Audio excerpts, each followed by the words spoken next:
에스더 5장 우리 1절에서 2절에 있는 말씀 우리 함께 읽도록 합니다.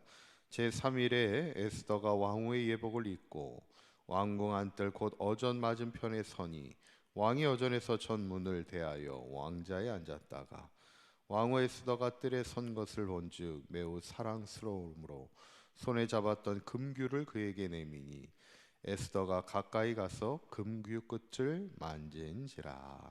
아멘. 지난 시간에 이제 모르드게가 이제 민족의 위기 앞에 에스더가 홀로 살아남을 것을 기대하지 말고 함께 민족의 위기 앞에 나아갈 것을 권면할 때 에스더가 이제 나를 위하여 금식해 주기를 요청합니다. 왜냐하면 이 문제를 해결할 방법이 하나님께 있음을 믿었기 때문이고, 그래서 우리가 함께 금식하여 기도하고 특별히 나를 위하여 기도해 줄 때 내가 죽으면 죽으리라 결사의 각오를 가지고 나아가겠다는 그런 고백을 하게 되는 것을 보게 될 때, 이제 오늘 본문은 이제 에스더가 왕 앞에 나아가는 그런 장면입니다. 1절에 보면 제3일에, 이 3일이라는 것은 어떤 3일을 말하겠어요? 유다 민족과 에스더가 함께 금식하여 기도한 이후 3일 동안 금식하여 기도하고 났을 때 이제 에스더가 왕후의 예복을 입고 왕이 있는 어전 앞에 있는 왕의 뜰 앞으로 이제 나아가게 되게 되죠. 그때 2절에 있는 말씀을 보면 이렇게 나옵니다. 한번 읽어볼까요? 시작. 왕후 에스더가 뜰에 선 것을 본즉 매우 사랑스러움으로 손에 잡았던 금규를 그에게 내미니 에스더가 가까이 가서 금규 끝을 만진지라 그래요. 여기 보면 이제 규라는 말이 나옵니다. 예전 성경에는 홀이라고 나오기도 하는데, 이게 뭐냐면 보통 왕들이 손에 잡고 있는 지팡이 같은 이런 막대기를 얘기합니다. 이게 이제 어떻게 보면 왕의 권위를 얘기하는 그런 지팡이를 얘기하는데, 그 끝을 이렇게 내밀었을 때 에스더가 잡았다는 얘기예요. 이 행위는 과연 뭘 의미할까? 사실 우리가 구약의 그 율법을 보면은 부지 중에 살인한 자가 살 수 있는 방법이 있었습니다. 그게 뭔지 아시나요? 고의로 죽인 자는 살 수가 없는데 부지 중에 실수로 사람을 죽인 자가 살 수 있는 법이 있었어요. 그 법이 뭐냐면 성전에 있는 제단의 뿔을 잡는 자에게는 생명을 해하지 못하도록, 그러니까 그 복수하려고 했던 사람들도 성전의 뿔을 잡으면 부지 중에 그 살인을 저지른 자를 절대로 죽일 수가 없습니다. 그래서 이 뿔, 이게 이제 나중에는 이제 그 왕들이 가지고 있는 지팡이도 이 뿔같이 생긴, 이게 머리가 이렇게 크고 이게 지팡이가 있는 그런 그 귤을 이렇게 만지게 되면 생명을 보존하게 되는 그런 하나의 행위입니다. 그래서 지금 왕이 그 금귤을, 그 금호를, 지팡이를 내밀었다는 걸, 그걸 잡으라고 얘기하는 건데, 그 잡으라는 의미는 뭐겠어요? 내가 너를 죽이지 않겠다는 거예요. 왜냐하면 지금 에스더는 그 법규를 어기고 지금 왔잖아요. 왕의 부름이 없는 상황에서 왕 앞에 함부로 나아가는 것은 죽임을 당할 수 있는 그런 법이 있어요. 그래서 함부로 나아갈 수 없을 때 에스더가 3일을 기도하고 나아갈 때 왕이 나오는 에스더를 향해 금규를 내밀어서 그것을 잡게 함을 통해 내가 너를 죽이지 않겠다라는 그런 어떤 행위를 보여주게 되는데, 그렇게 될 수 있었던 이유가 뭐냐면 성경에 보면 왕이 에스더를 보니까 너무 사랑스러워 보였다는 겁니다. 이 장면은 어쩌면 개인의 그냥 하나의 감정을 이야기하고 있는 것이 아니에요. 3일을, 이 3일 동안에 하나님 앞에 기도했던 에스더를 통하여 왕의 마음을 하나님이 움직이고 있음을 우리에게 말씀하는 겁니다. 그래서 그 에스더를 향하여 은혜를 베풀고자 하는 왕의 그 마음을 하나님께서 움직이게 하는 것을 보게 될 때, 그러면서 왕이 뭐라고 얘기를 하냐면 3절에 있는 말씀 이렇게 얘기합니다. 한번 읽어볼까요? 시작. 왕이 이르되 왕후 에스더여, 그대의 소원이 무엇이며 요구가 무엇이냐? 나라의 절반이라도 그대에게 주겠노라 하니. 아멘. 어떻게 보면 참 왕이 진짜 나라의 절반이라도 주겠다라고 얘기할 수 있는 것은 아니겠죠. 약간 좀 왕들이 자기를 과시하는 그런 듯한 고백이긴 하지만 그래도 쉬운 고백은 아닙니다. 분명히 에스더가 지금 생명을 걸고 나온 거잖아요. 법을 어기고. 그러니까 왕도 지금 에스더가 뭔가 절박한 뭔가 하고자 하는 얘기가 있어서 나에게 나와갔구나를 알고 있는 거예요. 그러니까 왕이 에스더에게 대체 네가 생명을 걸고 나온 이유가 뭐야? 너의 소원이 대체 뭐냐? 그러면 내가 네 소원, 그렇게 나온 그 소원을 내가 들어줄게. 나라의 절반이라도 내가 줄 테니까 그 소원이 무엇인지 나에게 말해봐. 이렇게 얘기하는 거예요. 여러분, 왕이 나라의 절반을 떼어준다는 것은 쉬운 고백은 아닙니다. 옛말에 어떤 말이 있냐면 나눌 수 없는 것이 권력이라고 그랬어요. 사람이 그래서 예전에는 이 부자 간에도 부모와 자식 간에도 권력은 절대 나눌 수 없다 이런 얘기가 있었어요. 그래서 아버지와 아들 간에 이 권력을 가지고 싸우는 이 전쟁도 있었던 것을 보게 될 때 그만큼 자신이 가지고 있는 힘을 절대 나누지 않습니다.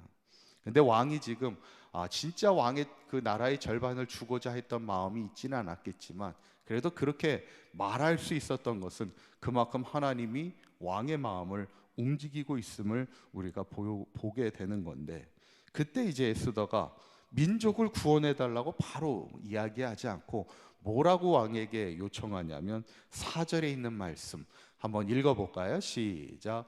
에스더가 이르되 오늘 내가 왕을 위하여 잔치를 베풀어 싸우니 왕이 좋게 여기시거든 하만과 함께 오소서 하니, 그렇게 얘기합니다. 지금 너 소원이 뭐냐? 너가 그렇게 지금 목숨을 걸고 법규를 어기면서까지 나에게 나온 이유가 뭐냐? 내가 뭐든지 들어주겠다 이렇게 얘기하니까 에스더가 뜬금없이 제가 잔치를 벌이겠으니까 왕과 하만이 함께 그 잔치에 오십시오 그렇게 얘기합니다. 그러니까 다음날 왕하고 하만이 잔치에 참여하게 돼요. 그러니까 잔치에 참여했던 왕이 또 에스더에게 물어요.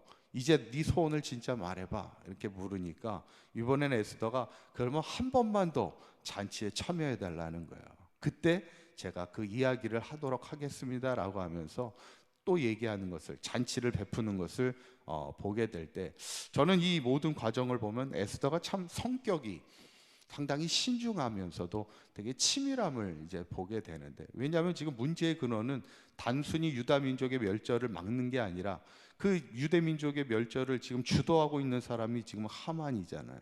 그러니까 이것을 다 이렇게 계획 치밀하게 이제 일을 진행하는 이 모습을 이렇게 보게 되면 오늘 이 본문, 지난 시간이나 오늘이나 에스더의 어떤 3일 동안 기도하고 내가 왕 앞에 나가겠다는 것이나 오늘 왕의 어떤 요청 앞에 바로 얘기하지 않고 그가 잔치를 통하여 일을 진행하는 것을 보면 우리가 무엇을 느끼게 되냐면 잠언 16장 9절의 말씀을 우리가 기억하게 됩니다. 한번 잠언 16장 9절에 있는 말씀 읽어봅니다. 시작. 사람이 마음으로 자기의 길을 계획할지라도 그의 걸음을 인도하시는 이는 여호와시니라. 아멘. 사실 에스더의 말씀을 가만히 보면 하나님이라는 그 이름이 등장하지는 않습니다. 이게 좀 독특한 그런 장면인데, 그럼에도 불구하고 우리는 지난번에 모르드게의 신앙과 그 다음에 에스더의 신앙의 믿음의 고백을 하나님이라는 이름을 부르진 않아도 그가 하나님에 대한 믿음을 고백하는 것을 보게 되는데, 어쩌면 이 에스더 전체의 이 말씀을 통해서 우리가 보는 건 뭐냐면 그 민족 페르시아의 하나의 속국으로 작은 유다 민족이 하나님의 구원의 역사를 이루어가게 되는데, 분명히 모르드게와 에스더가 그 역사를 주관하게 되는 것을 보지만 그들이 생각하고 그들이 계획하는 모든 것들이 그 이면에는 하나님께서 그들의 모든 걸음을 인도하시는 이가 하나님이라는 것을 우리가 분명히 느낄 수 있게 되죠. 저는 이 본문을 보면서 우리도 이런 인생을 살아가야 되지 않겠나. 믿음으로 산다는 게 결국 뭐예요?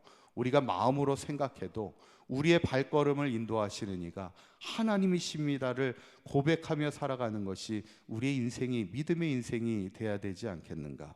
저는 바라기는 우리 사강교회 모든 성도님들이 어쩌면 우리가 인생을 살다 보면 많은 것을 생각하고 또 많은 것을 계획하고 가야 되는 그 상황 속에서 분명히 우리의 입술로 고백할 것은 우리의 발걸음을 인도하시는 이가 하나님이심을 믿음으로 고백할 수 있는 우리의 삶이 되기를 원해서 날마다 우리가 새벽을 깨우며 하나님 앞에 기도함으로 또 하나님을 의뢰함으로 나아갈 때 오늘 하나님께서 왕의 마음을 움직이셔서 에스더의 생명을 구할 뿐만 아니라 그의 어떤 요청도 그가 들어주고자 하는 그 마음은 결국 하나님께서 역사하시고 하나님께서 그 길을 인도하고 계심을 보게 되면서 한평생 우리도 우리의 걸음을 인도하시는 이가 하나님이심을 믿음으로 고백하며 늘 하나님의 구원의 은혜를 누리며 살아가는 우리 사강교회 모든 성도님들이 될 수 있기를 주님의 이름으로 간절히 축원합니다. 기도합니다. 고맙고 감사하신 하나님, 오늘 에스더가 3일의 금식 후에 왕에게 나아갈 때 그녀의 생명을 지켜주시고 왕의 마음을 움직이시는 이가 하나님이심을 믿습니다. 사람이 마음으로 자기의 길을 계획할지라도 그의 걸음을 인도하시는 이는 여호와심을 믿사오니 우리도 늘 하나님 앞에 기도하며 나아가게 하여 주실 때 하나님의 인도하심을 따라 살아가는 믿음의 삶이 되기를 원합니다. 우리 사강교회 모든 성도님들, 우리의 입술을 통하여 우리가 계획했던 모든 것들 하나님께서 인도하여 주셨음을 믿음으로 고백하며 살아가게 하여 주셔서 날마다 우리의 가정과 우리의 일터와 우리의 생업을 통하여 하나님의 구원의 은혜를 날마다 누리며 체험하며 그것을 간직하며 살아갈 수 있는 복된 삶이 되도록 인도하여 주시옵소서. 오늘 하루도 주님과 동행하는 복된 하루가 되게 하실 줄 믿사오며 우리 주 예수 그리스도의 이름으로 기도하옵나이다. 아멘.